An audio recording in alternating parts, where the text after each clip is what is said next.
I made a video some time ago and I warned people against going to native doctor houses, taking spiritual item. They will give you this soap to bath. They will give you some spiritual items to keep in your house. They will give you some spiritual item. They will say, drink this one, take this one, because of what you are looking for or the solution of what you told them.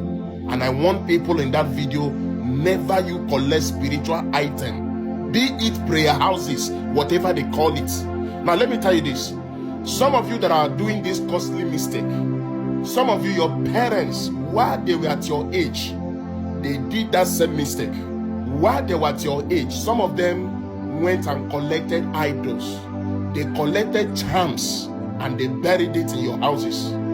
They collected a lot of things, even your mothers. Some of you, your mom, while they were at your age, even before they got married, they went to spiritual native doctor houses at their age because of ignorance. They collected spiritual items, they buried it in their houses or they swallowed it. Now today, they are raising families, they are raising children. You are seeing those children, they cannot marry. Some of them in those families, they are facing one spiritual problem or the other.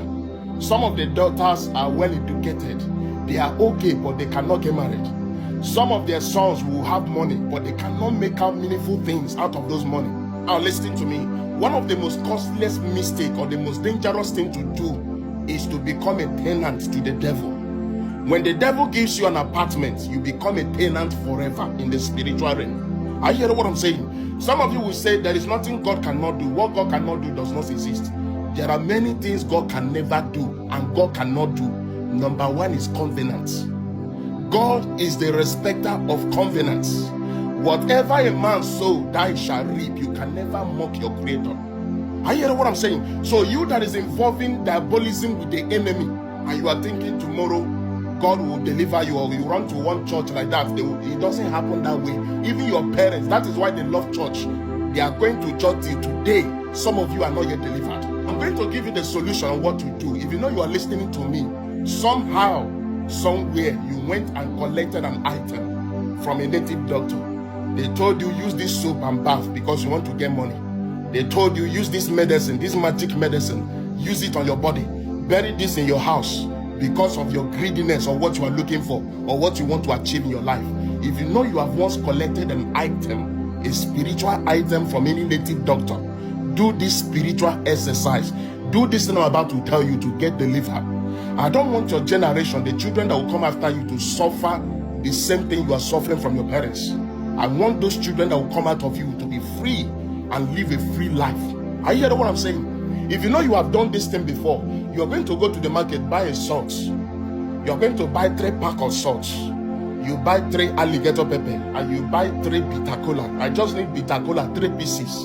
You are going to pay this price. This thing I'm about to tell you. You are going to, after getting these items, you are going to lock yourself indoor for 3 days. You are going to lock yourself indoor for 3 days. What I mean indoor, no human being born of a woman will see you for 3 days. You are going to do this prayer. It's a prayer of restitution for God to deliver you.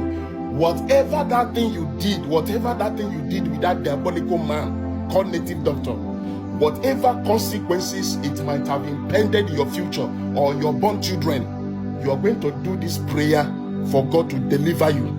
For nature, for the mother earth to deliver you and your children. Are you hearing what I'm saying? Now, when you buy this 3 pack of salt, you buy this 3 alligator pepper, you now come to your house. Whatever you are going to eat for that 3 days, make sure it's in your house. Now, the first day of that prayer, you're going to open 1 pack of salt and spread it in your room, inside your room. You're not going to put that salt in one place. You spread that first pack of salt you open, spread it in your room. And before doing that prayer on that first day, you're going to be naked. That is why I say you're going to be alone. And while you are doing that prayer, you're going to pray with the book of Psalms. I'm not going to tell you the places you are going to use in the book of Psalms, but I want you to work it out diligently by yourself. You are going to search through the book of Psalms where it talked about God have mercy on you. Because while you are naked inside that room and you are searching through the book of Psalms to make that prayer, your spirit is being conditioned for restitution. Something is going on spiritually. Even with those salt you spread on the floor there. Are you hearing what I'm saying? Some of you would think it's only church people read the book of Psalms. Even the secret society, witches, they read Psalms in order to fortify their confession. Now, while you are searching through that verses in the book of Psalms, if you get a favorable verse where you want to pray with, you stand up with that your Bible, you are walking around that room. Make sure those places where you spread that salt, make sure you are walking around and you are praying. You are just going to be praying and be asking God for mercy. You ask your ancestors for mercy.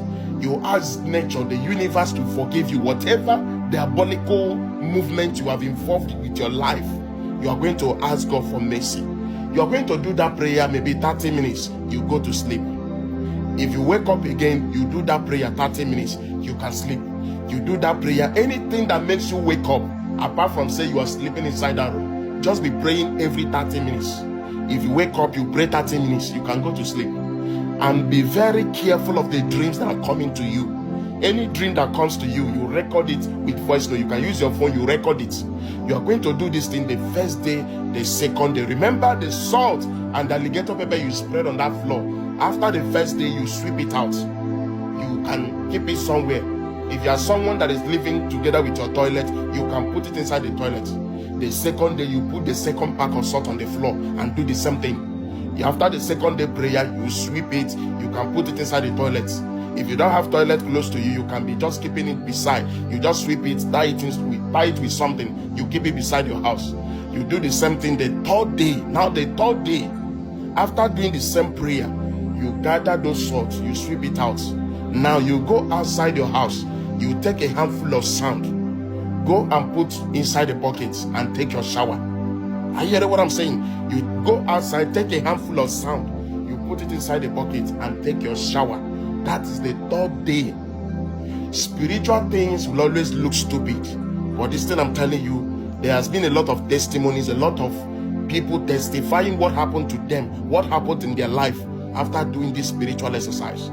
It may look difficult, you staying indoors for 3 days, but the consequences of that thing you did, those spiritual items you collected, those diabolical things you collected, the consequences are more harder than what you imagine.